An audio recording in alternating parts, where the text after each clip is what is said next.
কিছুদিন আগে তার চিনির কলে চট্টগ্রামে আগুন লেগেছিল। চিনির দাম বাড়ে কেন? একদিনের মধ্যে চিনির পার কেজি 4 টাকা বেড়েছিল। ওই এসআরএমের বিরুদ্ধে তদন্ত হয় না। সামিট গ্রুপ এত টাকা কামাই করলো কিভাবে, তার কোনো তদন্ত হয় না।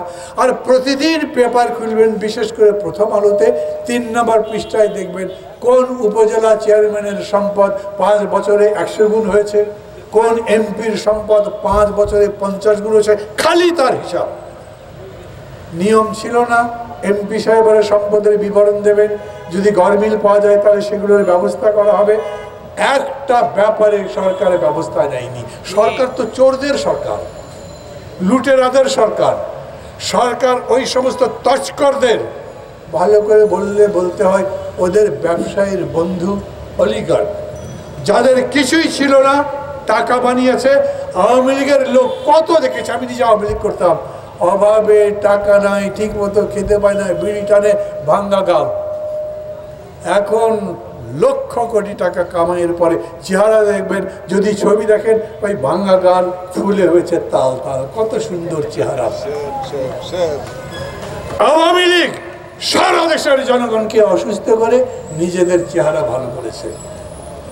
বেগম জিয়াকে তারা ছাড়বে কি কারণে? আমি বহুদিন বলেছি, বেগম জিয়া যদি আজকে ছাড়া পান সকালবেলা, আর উনি কিছুই বললেন না, খোকন এবং আলাল বললেন আজকে বিকালে বেগম জিয়া রেস কোর্সে আসবেন আপনাদের সাথে দেখা করতে। রেস কোর্সে জায়গা দিতে পারবেন না। অত বড় একটা জনপ্রিয় নেতাকে জেলে না রাখলে ও ক্ষমতায় থাকবে কিভাবে? একের পর এক মামলা দিয়ে যেরকম করে বিএনপির উপরে নির্যাতন করা হয়েছে। আমি তো বিএনপি করি না, বিএনপির অনেক ব্যাপারে আমার সমালোচনাও আছে, কিন্তু বিএনপির এই নেতা কর্মীরা এইভাবে জেল খাটবার পরে এত নির্যাতন আমি কোনো গণতান্ত্রিক দলে বিশ্বে তেমন বেশি দেখি নাই। তারা এখনো আছে। আমি জানি আজ যদি এখান থেকে কেউ ঘোষণা দেয় বিএনপি নেতা আজকে বিকেল 4টার সময় অফিসের সামনে সমাবেশ হবে, হাজার হাজার লোক জমা হয়ে যাবে।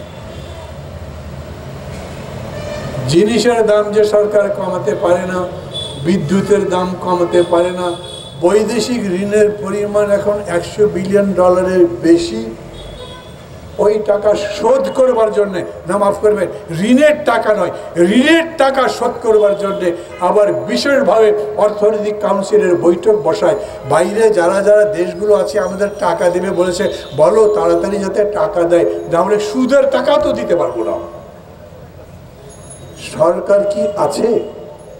পরশুদিন ডেইলি স্টারে নিউজ করেছে এই সরকার চাইনিজ গভর্নমেন্টের সাথে কথাবার্তা বলছে, 20 বিলিয়ন রিঙ্গিট বা ইওয়ান তাদের কাছে চায়। জানি না চীন দেবে কিনা। মানে চীন বলেন, আমেরিকা বলেন, এদের তো বোঝা মাঝে মাঝে মুশকিল। আমেরিকা কি বড় বড় কথাবার্তা বলছিল না?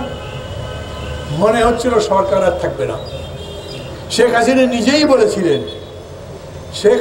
নিজেই বলেছিলেন আমেরিকা যাকে চায় না সে ক্ষমতায় থাকতে পারে না। মানুষ মনে করেছিল এই সরকার যাবেই, কিন্তু 7 জানুয়ারি পার হলো, সরকার যায়নি। এখন মানুষ হয়তো ভাবছে এই সরকারকে তো ফেলতে পারলো না বিএনপি, বিরোধী দল তো সরকার ফেলতে পারলো না, এই বোধহয় 5 বছরই টিকবে।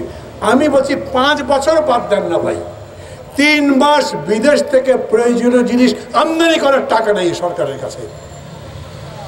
3 মাসের পরে থাকবে কি নিয়ে? রিজার্ভ বাড়াতে পারবে? বিদেশ থেকে বিদেশিরা টাকা পাঠাচ্ছেন আমাদের এখানে, পাঠালেও সরকারের কাছে যাচ্ছে না। ওরা জানে সরকারটা চোর, অতএব ভিন্নভাবে টাকা পাঠায়।